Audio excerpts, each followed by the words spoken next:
السلام علیکم ورحمۃ اللہ وبرکاتہ۔ نحمدہ ونصلی علی رسولہ الکریم، اما بعد، فاعوذ باللہ من الشیطان الرجیم، بسم اللہ الرحمن الرحیم۔ آج ہم حدیث نمبر 1342 پڑھیں گے۔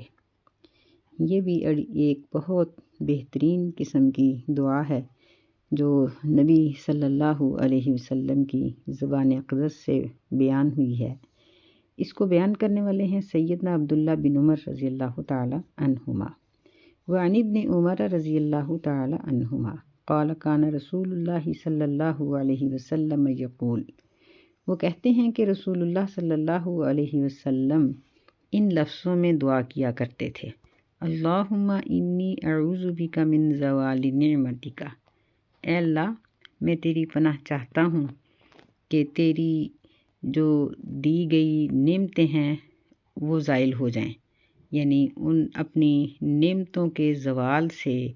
میں تیری پناہ چاہتا ہوں کہ ایسا نہ ہو کہ جو نعمت میرے پاس آئی ہے وہ میرے پاس نہ رہے۔ وتحول عافیتک، اور میں تیری پناہ چاہتا ہوں اس بات سے کہ جو تو نے عافیت عطا کی ہے وہ لوٹ جائے، چلی جائے، ختم ہو جائے۔ وفجاءت نقمتک، اور اے اللہ میں تیری اس بات سے پناہ مانگتا ہوں کہ اچانک تیری پکڑ آ جائے، تیرا عذاب اچانک آ جائے۔ وجمیع سخطک، اور میں تیری اس بات سے بھی پناہ چاہتا ہوں کہ تیری یعنی ہر قسم کی نافرمانی، تیری ناراضی اور والا کام مجھ سے کوئی ہو، نافرمانی کا کام ہو جس سے تو مجھ سے ناراض ہو جائے۔ اخرجہ مسلم، اسے مسلم نے روایت کیا ہے۔ تو اس میں یہ بڑی بہترین دعا ہے جس میں تقریباً 3-4 چیزوں سے پناہ مانگی گئی ہے۔ سب سے پہلی چیز یہ ہے کہ نعمتوں کا زوال۔ تو اللہ تعالیٰ کی بہت سی نعمتیں انسانوں کے اوپر ہیں، ہم سب کے اوپر۔ ہمارا جسم ہی سب سے بڑی نعمت ہے، پھر ہماری فضا، ہمارا ماحول، کھانا پینا، ہر چیز۔ تو انسان کے گناہوں کی وجہ سے بعض اوقات یہ نعمتیں یا ان کا کچھ حصہ ختم ہو جاتا ہے کہ ایک شخص ان سے فائدہ نہیں اٹھا سکتا یا وہ اس کے پاس وہ نعمت نہیں رہتی۔ تو اس چیز سے پناہ مانگی گئی ہے۔ پھر اسی طرح اللہ تعالیٰ کی طرف سے عافیت، ہم پیچھے یہ پڑھ رہے ہیں کہ عافیت اللہ تعالیٰ کی سب سے بڑی نعمت ہے کہ بندے کے اعضاء سارے چلتے ہوں، جسم تندرست ہو، ماحول صحیح ہو، پریشانی اور فکر نہ ہو، اسے عافیت کہتے ہیں۔ تو عافیت کے لوٹ جانے سے بھی پناہ مانگی گئی ہے۔ پھر اچانک پکڑ، یعنی کوئی حادثہ، کوئی بیماری، اچانک موت، اچانک کوئی ایسا نقصان ہو جائے جو بندے سے برداشت نہ ہو سکے۔ اور پھر اسی طرح اللہ تعالیٰ کی ہر قسم کے غصے اور اس کی نافرمانی والا کام کرنے سے اللہ کی پناہ کہ اللہ مجھے نافرمانیوں سے بھی آپ نے ہی بچانا ہے کہ میں شیطان کے شر سے بچی رہوں اور تیری نافرمانی نہ کر پاؤں۔ تو یہ بڑے 4 قسم کے عظیم جملے ہیں۔ اس دعا کو کبھی بھی فراموش نہیں کرنا چاہیے اور ضرور ان لفظوں کے ساتھ صبح شام دعا کرنی چاہیے، یعنی یہ بھی صبح شام کے اذکار میں ہم شامل کر لیں۔ تو چلیں 3 دفعہ صبح پڑھ لی اور 3 دفعہ شام، یا 1 دفعہ پڑھ لی، زیادہ دفعہ بھی پڑھی جا سکتی ہے، اس کی کوئی تعداد مقرر نہیں۔ وعن عبداللہ بن عمرو رضی اللہ تعالی عنہما، سیدنا عبداللہ بن عمر رضی اللہ تعالی عنہما سے روایت ہے، قال، وہ کہتے ہیں کان رسول اللہ صلی اللہ علیہ وسلم یقول، کہ نبی صلی اللہ علیہ وسلم ان لفظوں سے دعا کیا کرتے تھے: اللہم انی اعوذ بک من غلبۃ الدین، اے اللہ میں تیری پناہ چاہتا ہوں کہ مجھ پر قرض کا غلبہ ہو جائے، وغلبۃ العدو، اور مجھ پر دشمن کا غلبہ ہو جائے، وشماتۃ الاعداء، اور میں تیری اس بات سے پناہ چاہتا ہوں کہ میرے دشمن مجھے اس مصیبت میں مبتلا دیکھ کر ہنسیں۔ رواہ النسائی، اسے نسائی نے روایت کیا ہے، وصححہ الحاکم، اور حاکم نے اس کو صحیح کہا ہے۔ دیکھیں کہ یہ ساری وہ چیزیں ہیں جو ہم طلب کرتے ہیں اور جن چیزوں سے ہم ڈرتے ہیں، یہ وہی چیزیں اس حدیث میں بیان کی گئی ہیں کہ قرضے کا غلبہ، دشمن کا غلبہ اور دشمن کی ہنسی۔ یعنی ہمارا مخالف اگر ہمیں دیکھ کر ہنسے تو ہمیں کبھی بھی اچھا نہیں لگتا کہ اس نے میرا مذاق اڑایا ہے یا میری کسی تکلیف یا پریشانی پر یہ ہنسا ہے۔ تو ان ساری چیزوں سے اس دعا کے اندر پناہ مانگی گئی ہے۔ تو یہ دعا بھی اس قابل ہے کہ اس کو نظر انداز کرنے کی بجائے اس کو یاد کیا جائے اور اس کو صبح شام کے اذکار میں شامل کر لیا جائے۔ ایک ایک دفعہ پڑھ لیں یہ دعائیں ساری، ان کا ایک مجموعہ تیار اگر ہو جائے اپنے طور پر ہی، تو وہ ساری دعائیں ایک ایک دفعہ صبح ایک ایک دفعہ شام کو پڑھ لینی چاہیے۔ وعن بریدہ رضی اللہ تعالیٰ عنہ، سیدنا بریدہ رضی اللہ عنہ سے روایت ہے، قال کہتے ہیں، سمع النبی صلی اللہ علیہ وسلم رجلا یقول، نبی صلی اللہ علیہ وسلم نے ایک آدمی کو سنا جو کہہ رہا تھا، یعنی اللہ تعالیٰ کی تعریف و تقدیس بیان کر رہا تھا اور کہہ رہا تھا، اللہم اے اللہ، انی اسألوکا، بے شک میں تجھ سے سوال کرتا ہوں، بِأَنِّی أَشْهَدُ أَنَّكَ أَنْتَ اللَّهُ، اس لیے کہ میں گواہی دیتا ہوں کہ بے شک تو ہی اللہ ہے، یعنی تو ہی میرا اللہ ہے، میرا معبود ہے، میری عبادت کا حقدار ہے، مجھے سب کچھ دینے والا ہے، تو اس لیے میں تجھ سے ہی مانگتا ہوں، کسی اور سے نہیں مانگتا۔ دیکھیں کہ کتنے اچھے الفاظ ہیں، دل کو چھو لینے والے۔ لا الہ الا انت، اے اللہ تیرے سوا تو اور کوئی معبود ہی نہیں۔ الاحد الصمد، اے اللہ تو ایک ہے اور تو بے نیاز ہے، یعنی تجھے تو کسی چیز کی ضرورت ہی نہیں، تو تنہا ہے، اور جس کو ضرورت ہوتی ہے وہ اپنے لیے رکھ لیتا ہے، وہ بعض اوقات دوسرے کو چیز کے ہونے پر بھی کہہ دیتا ہے کہ نہیں ہے۔ تو اللہ تو بے نیاز ہے، تجھے تو ضرورت ہی نہیں، ہم ہیں ضرورت مند۔ الذی لم یلد ولم یولد، اے اللہ تو وہ ذات ہے کہ جس نے نہ کسی کو پیدا کیا، ولم یولد اور نہ ہی اس کو پیدا کیا گیا ہے، یعنی نہ تو کسی کی اولاد ہے اور نہ ہی تیری کوئی اولاد ہے، نہ تیرے ماں باپ ہیں نہ تیری اولاد ہے کہ جن کو دینے کے لیے تو روک لے۔ اے اللہ تیری ہر نعمت ہمارے ہی لیے ہے۔ ولم یکن لہ کفوا احد، اور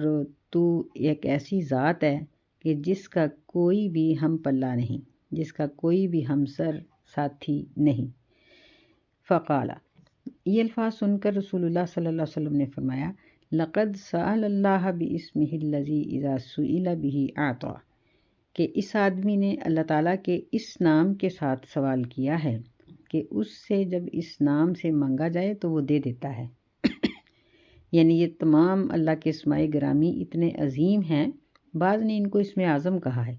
کہ اتنے عظیم ہیں کہ جب بندہ ان ناموں کے بعد اللہ سے کچھ مانگتا ہے تو وہ خالی نہیں موڑتا۔ وَإِذَا دُعِيَ بِهِ أَجَابَ،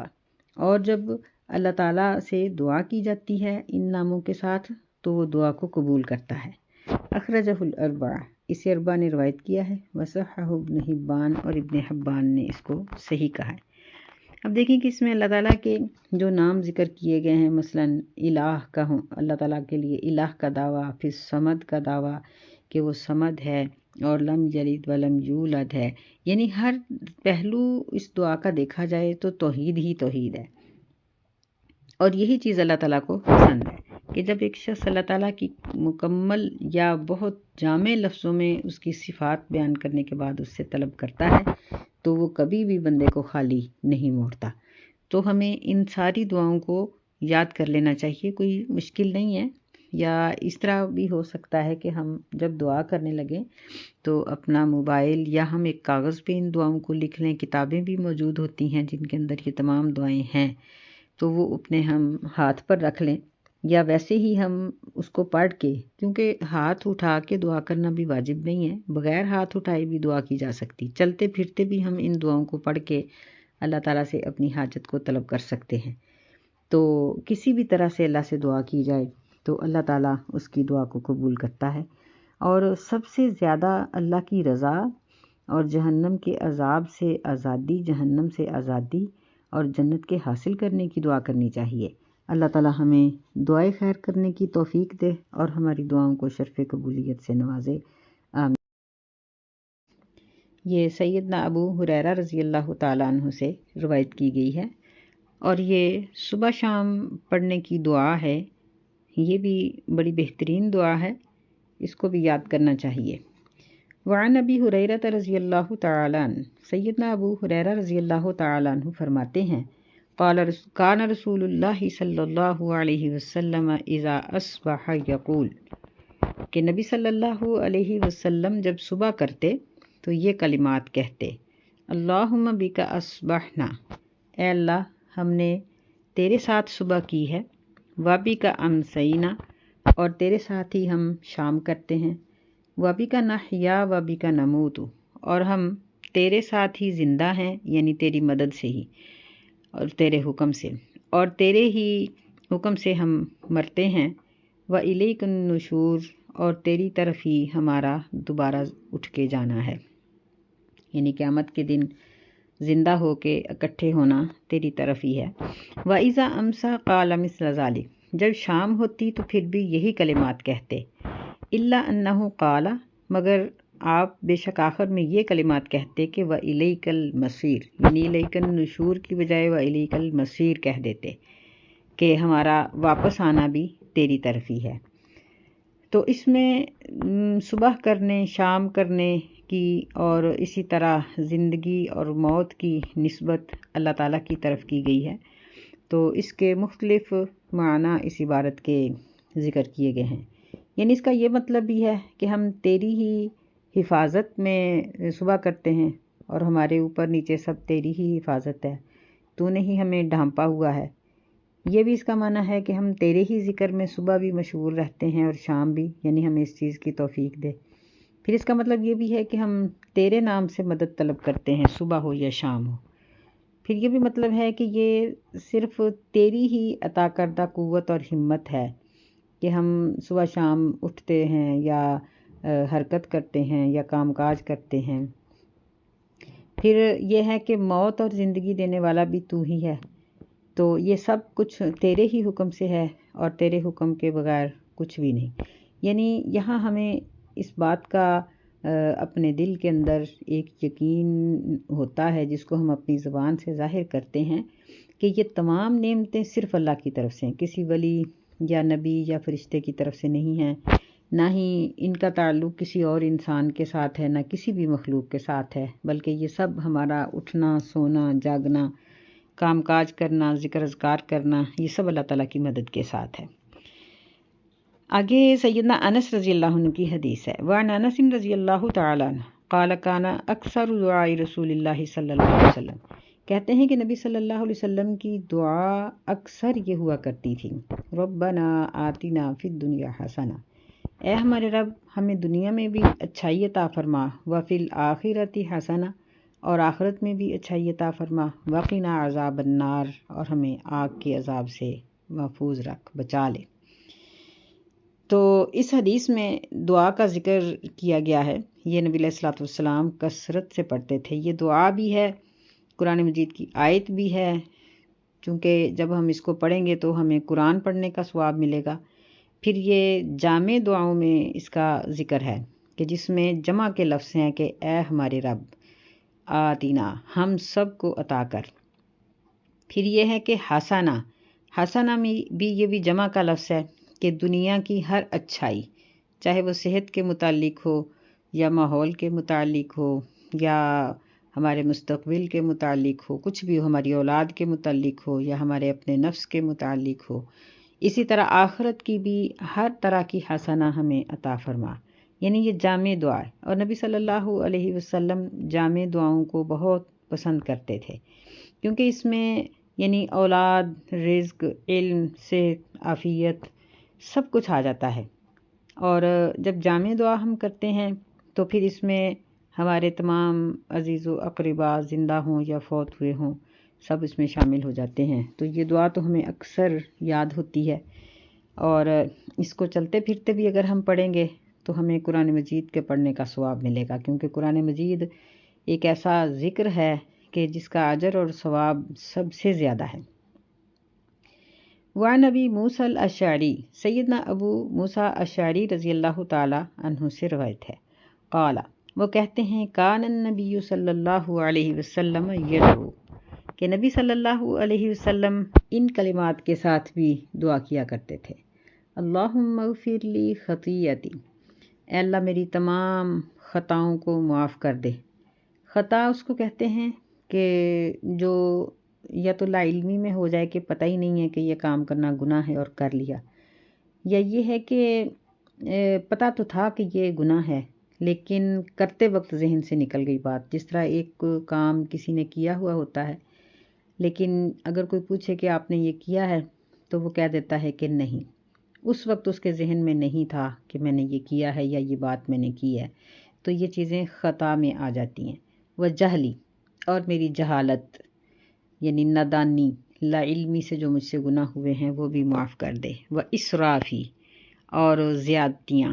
یعنی اللہ تعالیٰ نے جو حدیں مقرر کی ہیں، وہ اسرافی فی امری، دین کے معاملے میں جو مجھ سے زیادتی ہو گئی ہے کہ میں اللہ تعالیٰ کی حدوں کی پرواہ نہیں کر سکی، اے اللہ مجھے وہ بھی معاف کر دے۔ نبی علیہ السلام کہا کرتے تھے کہ میں جو حدوں کی محافظت نہیں کر سکا وہ بھی معاف کر دے۔ یہاں یہ بات یاد رکھنی چاہیے کہ یہ دعائیں نبی صلی اللہ علیہ وسلم نے ہمیں سکھانے کے لیے ذکر فرمائی ہیں، اور دوسرا یہ ہے کہ یہ نبی علیہ السلام کی عاجزی اور انکساری تھی، ورنہ آپ میں یہ گناہ نہیں تھے، آپ معصوم تھے۔ تمام انبیاء علیہ السلام معصوم ہوتے ہیں۔ پھر آگے آپ فرماتے کہ وما انت اعلم بہ منی، اے اللہ میرے جن جن گناہوں کو تو جانتا ہے وہ سارے معاف کر دے، یعنی میں اگر بھول بھی گیا ہوں کر کے تو اللہ میرے گناہوں کو معاف کر دے۔ اللہم اغفر لی جدی و ہزلی، اے اللہ مجھے معاف کر دے وہ گناہ جو میں نے ارادتاً کیے، و ہزلی، اور جو میں نے غیر ارادی طور پر کیے، و خطئی و عمدی، اور جو میں نے بھول کر کیے اور جو جان بوجھ کر کیے، وکل ذالک عندی، یہ سارے گناہ میرے اندر موجود ہیں۔ یعنی دیکھیں کہ نبی علیہ الصلوۃ والسلام کس قدر انکساری کے ساتھ یہ لفظ کہہ رہے ہیں، حالانکہ آپ تو گناہ کرتے نہیں تھے، لیکن پھر بھی اس سے اندازہ ہوتا ہے کہ ہمیں کس قدر اللہ کے سامنے عاجزی اور انکساری کرنی چاہیے، بہت زیادہ، کیونکہ ہم تو گناہ کرتے ہیں۔ نبی علیہ السلام تو ہمیں روکتے تھے اور اللہ تعالیٰ نے آپ کو گناہوں سے محفوظ رکھا ہوا تھا، لیکن وہ اس طرح سے دعا کر رہے ہیں تو ہمیں تو پھر اس طرح کی دعائیں بہت زیادہ کرنی چاہیے۔ پھر آگے آپ فرماتے کہ اللہم اغفر لی ما قدمت، اے اللہ مجھے میرے وہ گناہ بھی بخش دے جو میں نے پہلے سے کیے ہوئے ہیں، وما اخرت، اور جو میں نے بعد میں کیے ہیں، وما اسررت، اے اللہ جو میں میری طرف سے چھپ کر گناہ ہوئے ہیں اکیلے پن میں وہ بھی معاف کر دے، وما اعلنت، اے اللہ جو میں نے ظاہری طور پر کیے ہیں کسی مجلس میں یا کسی کے سامنے یا کسی فرد کے سامنے وہ بھی معاف کر دے، وما انت اعلم بہ منی، اے اللہ تو میرے اندر جتنے بھی گناہ جانتا ہے وہ سارے ہی معاف کر دے، انت المقدم و انت المؤخر، اے اللہ تو ہی مقدم کرنے والا ہے اور تو ہی مؤخر کرنے والا ہے، یعنی درجات کو بلند کرنا بھی تیرے اختیار میں ہے اور درجات کو کم کر دینا، گھٹا دینا بھی تیرے اختیار میں ہے، تو اللہ یہ اختیارات سارے تیرے ہی ہیں، وَأَنْتَ عَلَىٰ كُلِّ شَيْءٍ قَدِيرٌ، اور تو ہر چیز کے اوپر قادر ہے۔ تو یعنی اس دعا کو نبی صلی اللہ علیہ وسلم تشہد کے آخر میں بھی پڑھتے تھے، سلام پھیرنے کے بعد بھی پڑھ لیتے تھے، یعنی کسی بھی طرح سے یہ دعا پڑھی جا سکتی ہے۔ تو دیکھیں کہ ان ساری دعاؤں میں ہمیں کس چیز کا سبق دیا گیا ہے۔ سب سے پہلی تو یہ بات ہمیں سکھائی گئی ہے کہ دعاؤں کو سننے والا، قبول کرنے والا، تکلیفوں اور پریشانیوں کو دور کرنے والا صرف اللہ تعالیٰ ہے، اور کوئی بھی تکلیف اور بڑی سے بڑی مصیبت یا چھوٹی سے چھوٹی مصیبت وہ اللہ کے حکم کے بغیر نہیں آتی۔ اگر اللہ تعالیٰ روکنا چاہے تو روک سکتا ہے، روک دیتا ہے، لیکن بعض اوقات بندے کی آزمائش مقصود ہوتی ہے جس کی وجہ سے اس پر وہ تکلیفیں آ جاتی ہیں۔ تو مسلمان اگر اللہ تعالیٰ سے دعائیں کرتا رہے تو اس پر آنے والی مصیبتیں اس کے لیے باعث اجر ہوتی ہیں، اور اگر وہ دعا نہیں کرے گا، صبر نہیں کرے گا، تو پھر دعاؤں کا، مصیبتوں اور پریشانیوں کا وہ اجر نہیں ملے گا جو دعا کرنے والے کو ملتا ہے۔ تو اس لیے ہمیں صبح شام کے اذکار میں ان دعاؤں کو بھی شامل کر لینا چاہیے۔ اللہ ہمیں عمل خیر کی توفیق عطا فرمائے، آمین۔ السلام علیکم ورحمۃ اللہ وبرکاتہ۔